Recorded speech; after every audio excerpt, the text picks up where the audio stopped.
কোরবানির পশু যেগুলো আসে সেগুলো যাতে চিহ্নিত হয় যে কোন জায়গা থেকে কোন ইজারাদারের জন্য কোন হাটে আসছে, যাতে ওই এক জায়গায় এসে সব জড়ো না হয়।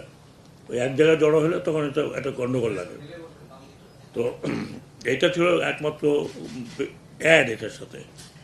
বাকি নৌপথে যে সিকিউরিটি দেওয়ার কথা, নৌ পুলিশ এবং কোস্ট গার্ড তারা থাকবে, এবং যাত্রীদের সিকিউরিটির জন্য প্রত্যেকটি লঞ্চে 5 তারিখের পর হতে আনসার থাকবে, অস্ত্রধারী আনসার 4 জন।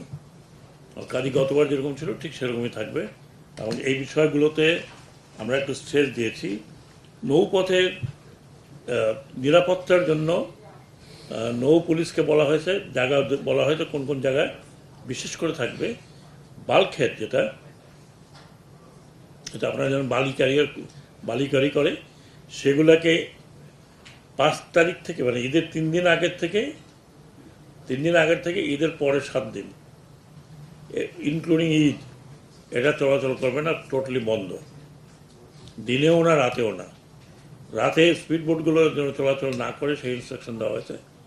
এবং বাইরের ডিস্ট্রিক্টের ডিসি সাহেবদের বলা হয়েছে যে যেখানে নৌপথ দ্বারা প্রভাবিত সেসব জায়গায় যেন ম্যাজিস্ট্রেট রাখেন, এই ইনস্ট্রাকশনগুলো যাতে মানা হয় সেগুলো। তো মোটামুটিভাবে গতবার যে ইনস্ট্রাকশন ছিল ওই ইনস্ট্রাকশনগুলোই হয়েছে। এখানে শুধু অ্যাড হয়েছে যেহেতু কোরবানি, সেই কারণে। কালকের থেকে ঈদ উপলক্ষে আনুষ্ঠানিকভাবে ফেরি সার্ভিস চালু হবে। এখন ট্রায়াল রান চলতেছে। এটাতে ড্রেজিং করতে হয়েছে আমাদের অনেক দিন, কারণ ভরে গেছিলো। পুরা ড্রেজিং করে এটাকে নৌ রুট তৈরি করে সেইখানে আসছে। আমি আশা করি যে এইগুলো প্রপারলি মার্কড হয়ে গেছে, যে নৌ রুটটা যাতে আবার কেউ চরের মধ্যে উঠে না যায়, এটা একটা জিনিস।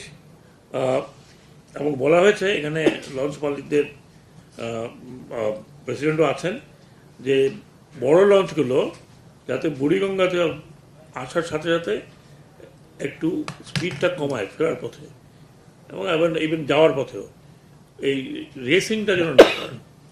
না হলে হয় কি, ওই ঢেউয়ে ছোট ছোট নৌকা আশেপাশে যেগুলো থাকে এগুলো ডুবে যায়। আমরা চাই না এ ধরনের কোনো কিছু ঘটুক। সাধারণ মানুষের নৌকা হয়তো পারাপার করছে সেখানে।